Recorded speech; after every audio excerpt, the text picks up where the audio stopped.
জয় জয় সাধুগুরু সর্বচরণে এই পাপী দণ্ডবাদ। এই যে ধর্ম নিয়ে তর্ক বিতর্ক, এগুলো তো আমাদের মানুষই তর্ক করা ঠিক না। এখন নবী সাল্লাম যখন সৃষ্টি হয়েছে, পৃথিবী যখন সৃষ্টি হয়নি তখনই উল্লেখ আছে যে নবীর দিনে রাসূল যদি সৃষ্টি না হইতো তাহলে দুনিয়ায় কিছু সৃষ্টি হইতো না। তাই নবী সবার ঊর্ধ্বে। তা পূর্বে 40 বছর পরে নবী হয়েছে, এটা জাহিরি আছে। আচ্ছা, এর আগে উনি কি বাক্য কি প্রকাশ করিয়েছে সেগুলো তো আগে জানাই, তাই বলতে হবে। তার আগের তো নবী সবাই তো বলছে, আমরাও তো বলছি নবী, উনি সবাই বলবে নবী। তার কারণ নবী নবী ওনার উদ্ধার কেউই নেই, উনি আল্লাহর নূরি সৃষ্টি। এখন ওনার নিয়ে তর্ক বেতর্ক করা যাবে না, ওনার আইন মানতে হবে। এ কি ডাকি করলো না গেলে এটা তো দেখা যাবে না। নবী আগে এসে কি পরে এসে ওরা তো দেখতে গেলে হবে না। এখন নবী সাল্লাম ওনার উনি এসে কী আইন দিলেন, উনি 40 বছর আগে কী আইন নিয়ে চলতো, উনি মক্কাবাসী ছিলেন কিন্তু মক্কার আইন মানতো কি অন্য আইন মানতো সেইটা বলো। কিন্তু নবী এই যে এত মারামারি করিও না বাবা, তুমি কোনে যাবা সেইটা আগে হিসাব করে, আগে নবীর আইনটা মানো মাইনে তাই তোমরা বলো। তর্ক করাকরি করো কেন? তোমরা আইনটা মানো। নবী সৃষ্টি হওয়ার পরে উনি কী বলিছে, 40 বছর আগে কী বলিছে এবং 40 বছর পরে কী বলিছে সেইগুলো বলো। নাই এইসব মারামারি হুড়োহুড়ি।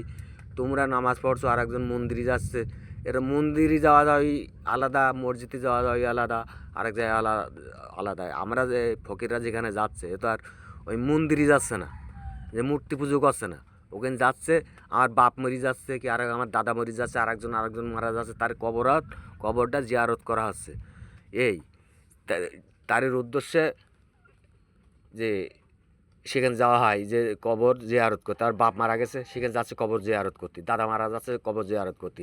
কি আমার আরেকজন যাচ্ছে, একটা পীর যাচ্ছে, একটা ভালো মানুষ, তার কবর জিয়ারত করতে। এই নিয়ে এত ঠেলাঠেলি করা তো ঠিক না।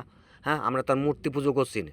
মূর্তি পুজো আলাদা আর মাজার জিয়ারত করা আলাদা। এটা যেমন মদিনায় সবাই যাচ্ছে কবর জিয়ারত করতে, ওকে তো মূর্তি পুজো করতে যাচ্ছে না। তাহলে ওখানে মাজারে যেতে পারবে আর একটা ভালো লোক, ইও ভালো লোক বলি তো যাচ্ছে সব। ভালো লোক নাহলে সেখানে যাবে, তুমি মরলে তুমি যদি ভালো, তোমার কবরও আমি জিয়ারত করবো, আরেকজন করবে, সবাই করবে। এইটা তো ওই নিয়ে তো মন্দির আর মাজার আলাদা না। এই নিয়ে পাড়াপাড়ি করা তো ঠিক না। নবীর আইন কি? নবীর আইন মাজার আছে, নবীর তো মাজার নবী করি থুই যায়নি। ওখানে এই সাধারণ মানুষ করিয়েছে, সেখানে আমরা যাই সবাই জিয়ারত করতে তার উদ্দেশ্যে।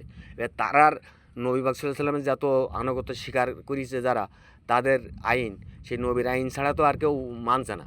আর যদি নবীর আইন না মেনে অন্য আইন মানে সে তো কাপের, এই সমাজেই কাপের। যারা সুদ খায়, ঘুষ খায়, চুরি করে, নুচুমো করে, কাজ করে না, সারাদিন পরের কামাই খায়, এক কান কুটু কেটে দুকুন করে না। ভাতটা কোথা থেকে আসে? মাঠের থেকে আসে, কৃষির থেকে আসে। নবী কৃষি কাজ করতো। আদি মানুষ যারা, তারা নিজে উপার্জন করে খেয়েছে। তুমি খাও লোকের ভাড়ায় যাও, তুমি ফকির হয়েও তুমি ভাড়ায় যাও, পরের তা খাও, তুমি মুন্সি হয়েও তুমি লোকের তা খাও। তোমাদের নিয়ে তো ওই নবীর আইন নিয়ে তো পাড়াবাড়ি করা ঠিক না। আগে দেখো নবী কী আইন দিয়েছে, সেই আইনটা বলো, আমরা একটু সবাই বুঝার চেষ্টা করি বাবা। আমাদের মারা যেতে হবে, তাই কোনটা ভালো তোমরা তর্ক করছো, দেখি তোমরা কোনটা সঠিক হয়। এইটাই আর কামনা, আমরা আশায় আছি বাবা। পরের দানে তোমার সাথে আবার আলাপ হবে। জয় হোক, আল্লাহ তোমার ভালো রাখুক।